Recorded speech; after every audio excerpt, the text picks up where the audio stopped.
고난으로 진주를 만들라. 고난으로 진주를 만들라. 고난하면 우리는 성경 인물 가운데 누구를 떠올립니까? 욥을 떠올리게 돼요. 고난, 욥 하면 고난, 이렇게 떠올리게 되는데, 왜 그러면 이 욥이라고 하는 인물은 도대체 고난을 당했을까? 왜 고난을 받았을까? 오늘 욥기 23장만 읽었습니다만 맨 앞으로 가서 욥기 1장 1절 이하를 보면 욥에 대해서 성경은 이렇게 소개를 해줍니다. 그 사람은 온전하고 정직하여 하나님을 경외하며 악에서 떠난 자다, 이렇게 소개했어요. 그에게는 또 이어서 그에게는 아들 7과 딸 3이 있었고 그의 소유물은 양이 7,000마리, 낙타가 3,000마리, 소가 500결이, 암나귀가 500마리였다. 그리고 이어서 종도 굉장히 많았다, 이렇게 소개를 하면서 또 덧붙이기를 이 사람은 동방 사람 중에 가장 훌륭한 자였다, 이렇게 소개했어요. 아니 그런데 왜 욥이 고난을 당했지? 아니 온전하고 정직해서 하나님을 경외하고 악에서 떠났는데 왜 고난을 당했지? 그에게는 아들 7과 딸 3, 자식이 너무 많아서 고난을 당하나? 아니 소유물이 너무 많고 재산이 많으면 고난이 오나? 아니 종이 많을 두면 종이 많아서 고난을 당하나? 동방 사람 중에 가장 훌륭한 자이기 때문에 고난이 찾아왔나? 이런 생각할 수 있지. 욥은 신앙적으로 보나 물질적으로 보나 인격적으로 보나 부족함이 없는 그야말로 온전하고 참 다복한 사람이었어요. 그런데 왜 고난이 왔을까? 그런데 왜 이런 욥에게 고난이 찾아왔습니까? 한마디로 욥은요, 모든 면에서 너무나 훌륭해서, 너무나 온전해서, 너무나 하나님을 경외해서 흠잡을 데가 없었기 때문에 오히려 욥에게는 고난이 찾아왔어요. 보세요, 하나님께서 이 욥이라고 하는 인물을 늘 보는데 너무 마음이 흐뭇한 거예요. 어쩌면 저렇게 나를 잘 섬길 수 있을까? 어쩌면 저렇게 인격도 훌륭할 수 있을까? 욥을 보니까 뿌듯하고 너무 자랑하고 싶은데 자랑할 데가 없는 거예요. 그래가지고 어느 날 사탄에게 오죽하면 자랑할 곳이 없어서 사탄에게 욥을 자랑하시는 거예요. 야, 사탄 이리 와봐라. 너는 내 종 욥을 주위에서 한번 본 일이 있냐? 욥처럼 온전하고 정직해서 하나님을 경외하고 악에서 떠난 자는 세상에 없어. 자랑을 하는 거예요. 그랬더니 사탄이 가만히 있습니까? 아이고 하나님, 욥이 아무 이유도 없이 하나님을 그렇게 잘 경외할 리가 있겠습니까? 하나님께서 그의 모든 소유물을 지켜주시고 그가 하는 모든 일에 복을 주시고 그의 소유물이 땅에 넘치도록 하셨으니까 하나님을 그렇게 경외했지. 다 이유가 있지 않습니까? 하나님이 한번 그의 가진 소유물을 빼앗아 보시면 틀림없이 욥이 하나님을 욕할 겁니다. 그랬더니 하나님께서 사탄에게 말씀합니다. 그럴 리가 없다. 무슨 얘기냐? 내가 그의 소유물을 네 손에 다 맡길 테니까 욥의 몸에만 손대지 말고 네 마음대로 한번 해봐라. 그랬더니요, 정말 이 욥에게 정신을 차리지 못할 정도로 여러 가지 고난이, 여러 가지 어려움이 한꺼번에 몰려왔습니다. 오늘 말씀에 욥기를 보면 스바 사람들이 와가지고 소와 나귀를 다 빼앗아가고 종들을 다 죽였습니다. 갑자기 하늘에서 불이 떨어져서 양과 종들을 다 불사나 버렸습니다. 갈대아 사람들이 와서 낙타를 빼앗고 종들을 다 죽였습니다. 뿐만이 아니에요. 욥의 자녀들이 옹기종기 모여서 서로 즐겁게 식사를 하고 있는데 큰 바람이 불어와서 집이 무너지고 한꺼번에 순간에 자녀들이 다 죽어버렸어요. 이게 여러분 제가 빨리 얘기하고 성경으로 글로 읽으니까 그렇지, 여러분 이런 상황에서 여러분 같으면 어떻게 하시겠습니까? 보통 고난이에요. 한순간에 하루에 순식간에 다양한 고난이 한꺼번에 찾아왔어요. 여러분 어떻게 하시겠어요? 저도 이런 상황 앞에서 나는 믿음의 사람답게 행동할 수 있다, 목사답게 행동할 자신이 있다, 자신이 별로 없어요. 그런데 욥은 그런 상황에서 겉옷을 찢고 머리털을 밀고 땅에 엎드려서 예배하며 이렇게 고백했다는 거예요. 내가 모태에서 알몸으로 나왔으니 알몸이 그리로 돌아갈 것이다. 주신 이도 여호와시요 거두신 이도 여호와시니 여호와의 이름이 찬송을 받으실지이다. 아멘. 우리가 아멘은 할 수 있지만 정말 이런 욥과 같은 이런 엄청난 고난 앞에서 이런 고백을 할 수 있겠느냐 하는 거예요. 그리고 욥은 모든 일에 범죄하지 않았고 하나님을 향해서 원망하지 않았습니다. 참 대단한 사람이에요. 특별히 그런 상황에서 오늘 이 구절을 보면서 제 눈에 싹 들어오는 글자는 예배라고 하는 글자가 제 눈에 싹 들어오는 거예요. 아니, 예배를 드렸다고? 물론 오늘날 같은 이런 형식을 갖춘 예배는 아니었겠지만 그런 상황 앞에서 예배를 드리다니, 예배 드릴 마음이 생기겠습니까? 예배가 제대로 되겠습니까? 조금만 일만 있어도 집에 가스불만 안 끄고 와도 온통 마음이 거기 가서 예배가 되지 않는데 이런 상황에서 무슨 예배가 되겠나? 그런데 욥은 예배했다는 거예요. 예배했다. 이것이 진정한 예배자의 모습입니다. 여러분, 하나님께서 우리를 이 땅에 있게 하신 가장 중요한 목적은 우리의 입을 통해서 찬송받으시고 우리의 예배를 받으시기 위해서 저를 있게 하시고 여러분을 이 세상에 있게 하신 거예요. 우리는 예배자입니다. 나는 예배자입니다라는 찬양이 있습니다. 이 찬양의 가사 중에 나는 하나님을 예배하는 예배자입니다. 내가 서 있는 곳 어디서나 하나님을 예배합니다. 이렇게 이거고요. 이것이 여러분의 고백이 되시기를 바랍니다. 내가 서 있는 곳 어디서나 나는 하나님을 예배합니다. 그렇습니다. 우리는 하나님을 예배하는 예배자입니다. 예배자. 목사이기 전에, 장로이기 전에, 권사 집사이기 전에 예배자입니다. 예배자. 내가 서 있는 곳 어디서나 예배해야 됩니다. 내가 지금 어떤 상황에 있든지 예배해야 합니다. 그런데 우리는 좋은 일이 있어도 예배 빼먹고, 나쁜 일이 있어도 예배하지 않고, 복을 주시면 주신 복을 누리느라 그 복만 쳐다보면서, 돈만 쳐다보면서, 자식만 쳐다보느라 예배드리지 못하고, 복을 주시지 않으면 불평하고 원망하느라 또 예배드리지 아니하고. 그래서는 안 됩니다. 내가 서 있는 자리, 어떤 상황에서도 예배자 될 수 있기를 바랍니다. 사탄이요, 욥의 소유물을 다 빼앗아 가고요, 종들을 다 죽였지만 욥은 여전히 자기의 온전함을 굳게 지켰고 예배 자리를 지켰고 믿음의 자리를 지켰다는 거예요. 그러자 사탄이 이번에는 하나님을 건드립니다. 하나님, 그의 뼈와 살을 쳐보시면 틀림없이 하나님을 욕할 것입니다. 다시 하나님은 사탄에게 욥의 생명만 건드리지 말고 그러면 네 마음대로 한번 해봐라. 그랬더니 사탄이 정말로 욥의 발바닥에서 정수리까지 온몸에 종기가 나게 했는데, 이 종기가 얼마나 심하고 얼마나 고통스럽고 얼마나 근질거렸는지 욥은 질그릇 조각을 가져다가 몸을 벅벅 긁고 앉아있는 거예요. 참 한심하잖아요. 그 모습을 보고 욥의 아내가 다가와서 위로해 주면 얼마나 좋겠어. 그런데 뭐라고 합니까? 당신이 그래도 온전함을 지킬 거야? 당신이 그래도 믿음을 지킬 거야? 하나님을 차라리 욕하고 죽어버려.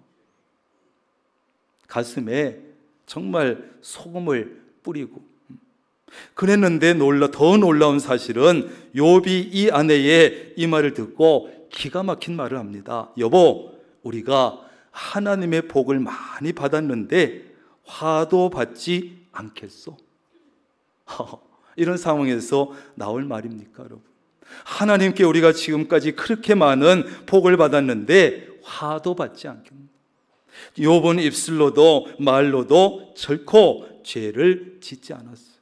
그런데 오늘 욥기 23장을 보면 욥도 극심한 고난 앞에 너무나 고통스러웠는지 2절에 보면 오늘도 라는 말로 시작되는데 이 말은 심지어 지금까지도 라는 뜻이에요. 욥에게 이 한순간에 엄청난 고난이 찾아오고 나서 이 친구가 찾아와서 얘기하고 저 친구가 찾아와서 권면하고 이 친구가 찾아와서 책망하고 여러 친구가 대화를 하고 논쟁을 했는데 지금까지도 고통은 그대로다. 고통이 지금도 계속되고 있다는 것이에요. 욥도 연약한 인간이기에 자신이 당하는 재앙 때문에 탄식했고 그 재앙이 탄식보다 더 혹독했다 했기 때문에 자신의 삶을 잠시 원망도 했다는 것이에요. 욥은 지금 자신이 당하고 있는 재앙의 이유가 무엇인지 하나님의 뜻을 너무나 알고 싶었고 욥은 하나님이 계신 곳을 알기만 한다면 찾아갈 수만 있다면 그 앞에 가서 자신의 이 힘들고 어려운 사정을 간절히 호소도 하고 싶었고 그러면서도 욥은 하나님께서 내 마음 안에 거하셔서 나를 위로해 주실 것이라고 확신했고 그리고 욥은 지금은 내가 고난 속에 있지만 하나님의 심판에서 내가 벗어날 수 있을 것이라는 확신을 가졌어요. 이런 마음들이 바로 이유를 알지 못한 채로 고난당하는 사람들의 마음이잖아요. 고난당하는 좋다 이거야. 그런데 이유라도 좀 알고 싶은데 이유를 모르겠어.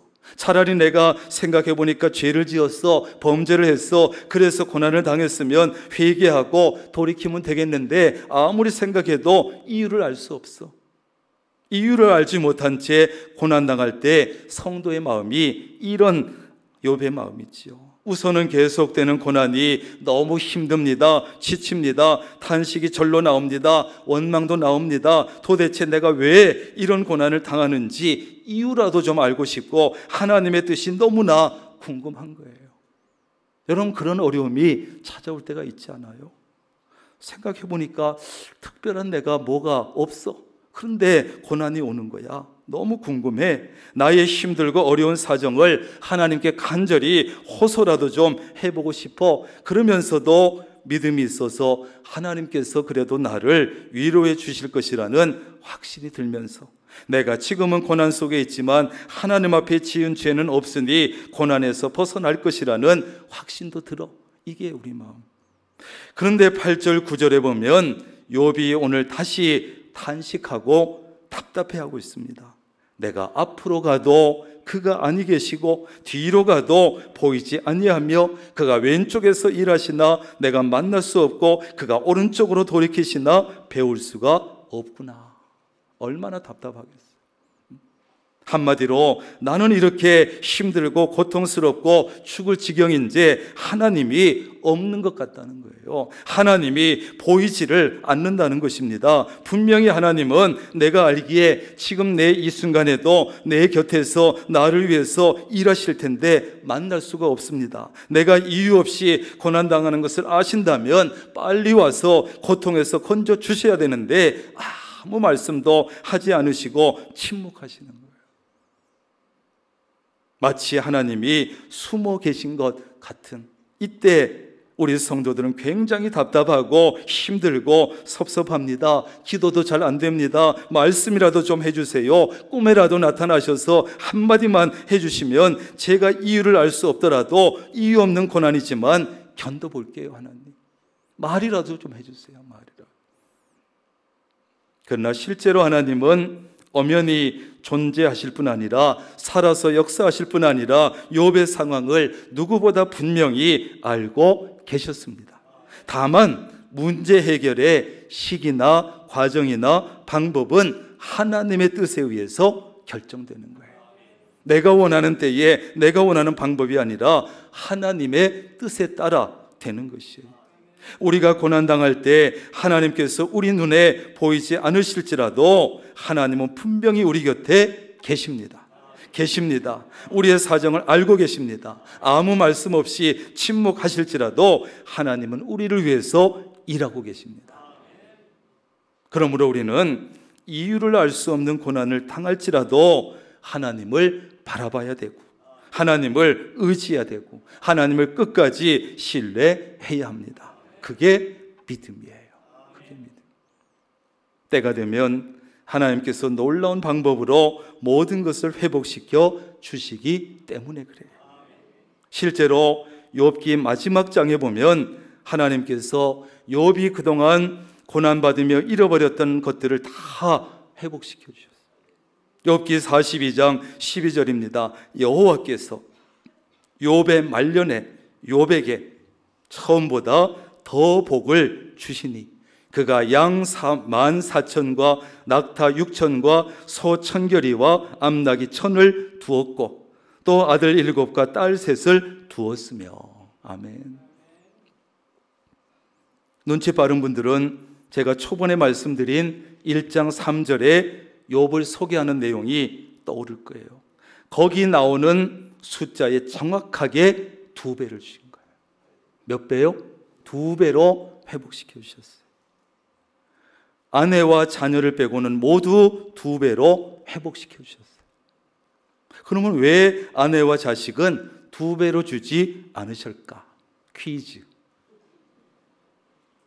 아내는 잃어버린 일도 없었지만 하나님을 욕하고 나가서 돼지라는 이 아내를 2명이나 주는 것은 복이 아니라 버리기 때문이죠. 1명도 힘든데. 자녀는 굳이 2배로 줄 필요가 없고 10명이 적당했기 때문에 그랬을 것이다. 내 생각이에요. 그냥 10절에 보면 그런데 욥이 여러분 놀라운 믿음의 고백을 합니다. 그러나 내가 가는 길을 그가 아시나니 그가 나를 단련하신 후에는 내가 순금같이 되어 나오리라. 순금같이 되어 나오리라. 이렇게 고백을 한 거예요. 다시 말해서 지금 욥은요, 하나님을 만날 수도 없고 하나님이 보이지도 않고 하나님 앞에 호소할 수도 없고 볼 수도 없지만 자신이 가야 할 길을 하나님은 아신다는 거예요. 하나님이.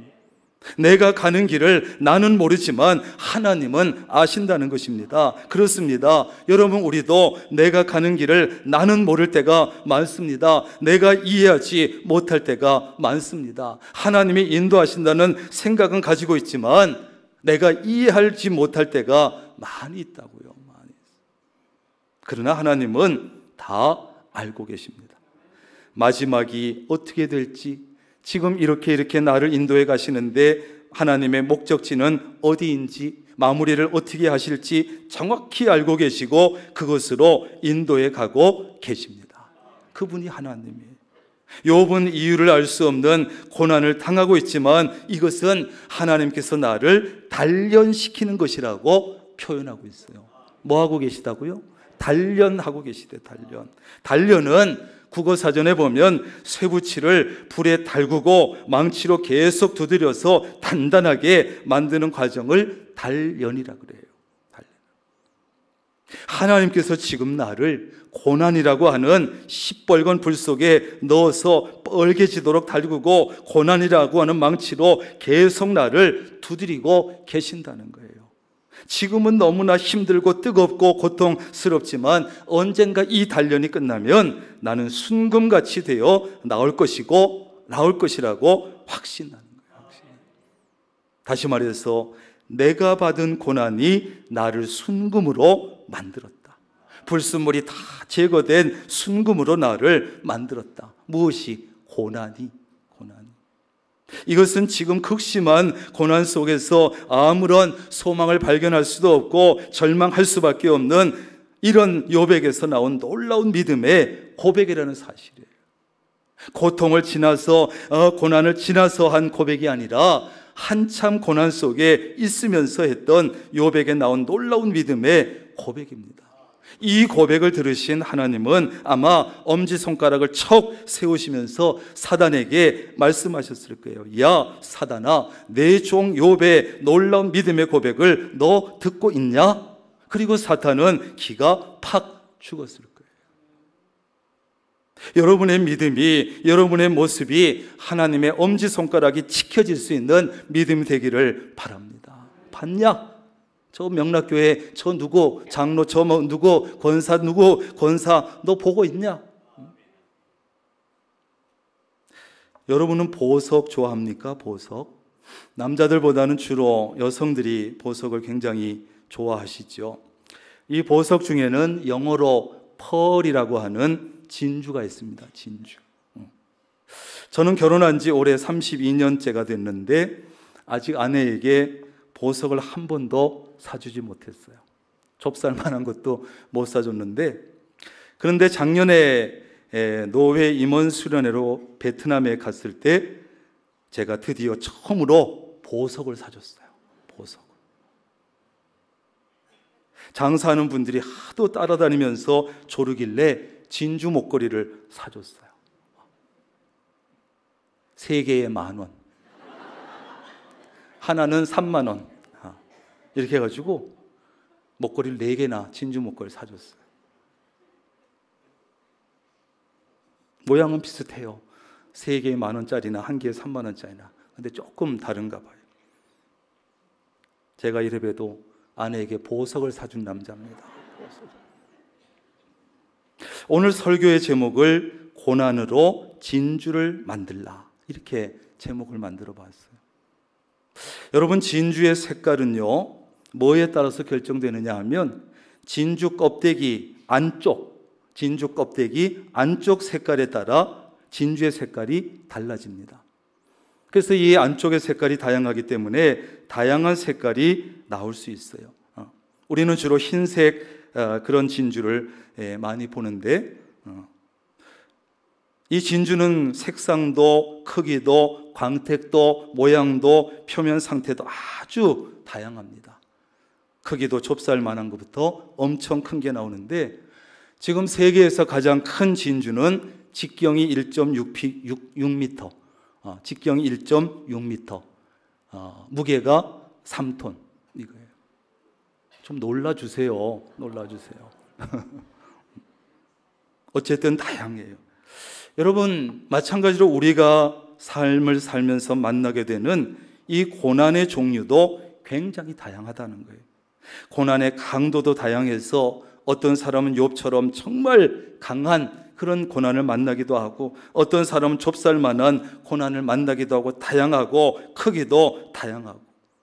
욥은 소유물을 잃어버리는 고난을 당했고, 종들을 잃어버리는 고난을 당했고, 육체의 엄청난 고통을 당하는 고난을 당했는데, 그러나 사람에 따라, 환경에 따라 삶 속에서 만나게 되는 이 고난은 아주 다양합니다. 그 다음에 이 진주는 거의 모든 조개에서 사실은 다 만들어질 수 있대요. 다 만들어질 수 있어요. 홍합에서도 만들어질 수도 있대요. 그러나 만들어질 확률은 굉장히 낮지요. 대체로 진주 조개라고 하는 그 조개에서 만들어지는데, 그 예쁜 색상과 모양으로 나오는 것이 진주 조개 말고는 다른 데서는 잘 안 된대요. 그래서 양식을 하더라도 진주 조개에다가 이제 양식을 하는데, 이 진주 조개에서 만들어지는 진주라야 색상이나 모양이나 참 좋아서 그 보석의 가치가 크고 값비싸다는 거예요. 여러분, 모든 조개가 좋은 진주를 만드는 것은 아니라는 거예요. 많은 그리스도인들이 고난을 당하지만 모든 그리스도인이 다 그 고난을 가지고 진주를 만들 수 있느냐? 그렇지 않다는 거예요. 많은 경우에는 자신의 삶 속에 찾아온 고난을 가지고 고통으로 끝나고 불평으로 끝내고 원망으로 끝내고, 그러면 이 고난이 고생만 실컷 하고 아무 유익을 얻지 못한다.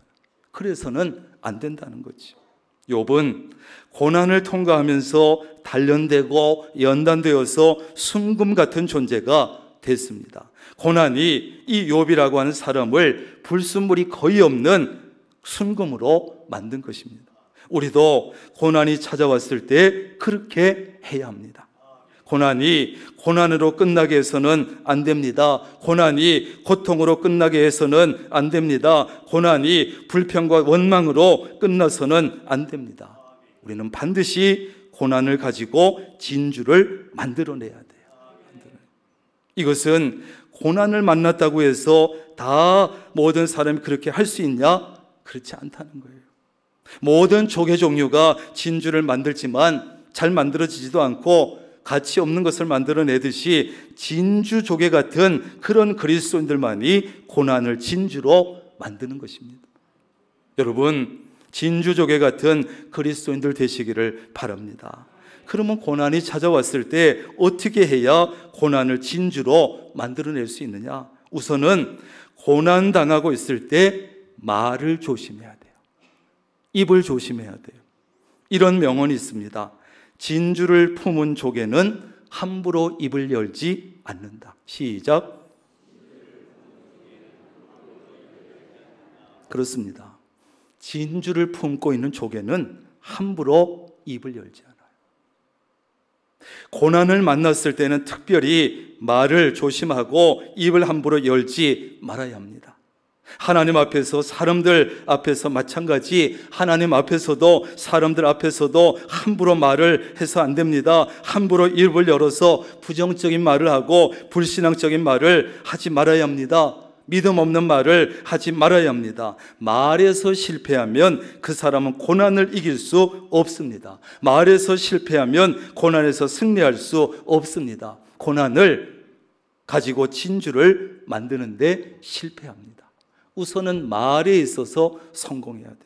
그 다음에 두 번째 중요한 것은 인생에 들어온 그 고난을 믿음의 행동으로 감싸야 합니다. 여러분, 이 고난은요, 우리가 인생을 살다 보면 내 삶 속에 들어오는 이물질 같은 것이에요. 작은 이물질만 내 눈에 들어와도 굉장히 고통스럽고 힘든데, 이 고난, 삶 속에 들어온 고난은 얼마나 괴로운지 몰라요. 그런데 인생의 이물질 같은 이 고난을 믿음의 행동으로 감싸야 이 고난을 가지고 진주를 만들 수 있습니다. 여러분, 진주조개 안에서 진주가 만들어내는 이 과정은 참 신비롭고 신기하고 흥미롭습니다. 조개가 이제 어쩌다가 자기 안에 이물질이 들어오면 이 조개는 그것을 해결하기 위해서 애를 쓰고 노력을 하는데, 그것이 뭐냐? 그 자기 몸속에 들어온 이물질을 어떤 물질로 계속 감싸는데, 그 물질이 뭐냐 하면 탄산칼슘이에요. 조개 껍데기 성분이에요. 사실은 조개 껍데기와 진주의 성분은 거의 같다고 그래요. 그래서 이 들어온 이 물질을 탄산칼슘으로 싸고 또 싸고 싸고 또 싸고 겹겹이 둘러싸는 거예요. 오래도록 둘러싸. 그러면 진주가 만들어지는 거예요. 그래서 진주, 진짜 진주는 잘라보면 여러 겹의 층으로 된 것을 볼 수 있다는 거지. 싸고 또 싸고 싸고 또 싸고, 그런 과정을 계속 거치면서, 그런 과정을 오래 거치면서 조개 안에 값비싼 진주가 만들어진다는 거예요. 그와 같이 우리도 고난이 내 삶 속에 들어왔을 때 믿음의 행동으로 감싸고 또 감싸야 합니다. 그래야만 고난을 가지고 진주를 만들 수가 있습니다. 어떤 믿음의 행동으로 고난을 싸면 되겠습니까? 하나님을 신뢰하는 믿음 가지고 고난을 자꾸 싸고 또 싸고 또 쌉니다. 고난을 이겨낼 수 있게 해달라는 믿음의 기도를 가지고 고난을 싸고 또 싸고 또 싸야 합니다. 고난에서 벗어날 것을 확신하는 믿음을 가지고 고난을 싸고 또 싸고 감싸는 겁니다. 끊임없이 싸는 겁니다. 고통스러울수록 더 싸는 겁니다.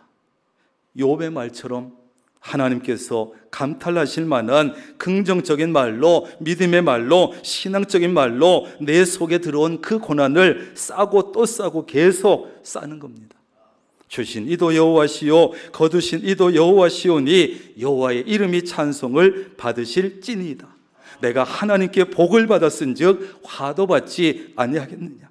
내가 가는 길을 그가 아시나니 그가 나를 단련하신 후에는 내가 순금같이 되어 나오리라. 이러한 종류의 수많은 긍정적인 말과 믿음의 말과 신앙적인 말로, 믿음의 기도로 계속 그 고난을 싸고 또 싸는 거예요. 우리의 삶에 들어온 그 날카로운 고난을 그대로 두면요, 그것이 우리를 찌르고 아프게 하고 상처를 주고 고통을 주고 힘들게 합니다. 그런데 여러분, 믿음의 행동을 가지고 감싸고 또 싸고 또 싸고 또 싸다 보면 더 이상 그것이 나를 찌르거나 아프게 하거나 상처 주거나 고통 주거나 힘들게 하지 못합니다. 왜? 믿음의 행동으로 자꾸 감쌌기 때문에. 그 날카롭던 고난이 색상도 좋고 광택도 나는 귀한 진주가 되는 것이죠. 하나님 앞에 자신 있게 내놓을 수 있는 정말 가치 높은 값비싼 진주 같은 믿음의 열매가 되는 것입니다. 고난으로 믿음을 만드는 거예요. 그때 하나님께서 크게 여러분에게 감동하시고 회복시켜 주실 것을 회복시켜 주시고 엄지손가락을 높이 치켜 드실 거예요. 잘했다, 힘들었지, 내가 다 회복시켜 줄게. 그러므로 여러분, 절대로 고난이 찾아왔다고 고난에게 지지 마시고 반드시 고난을 진주로 만드시기를 주님의 이름으로 축원합니다.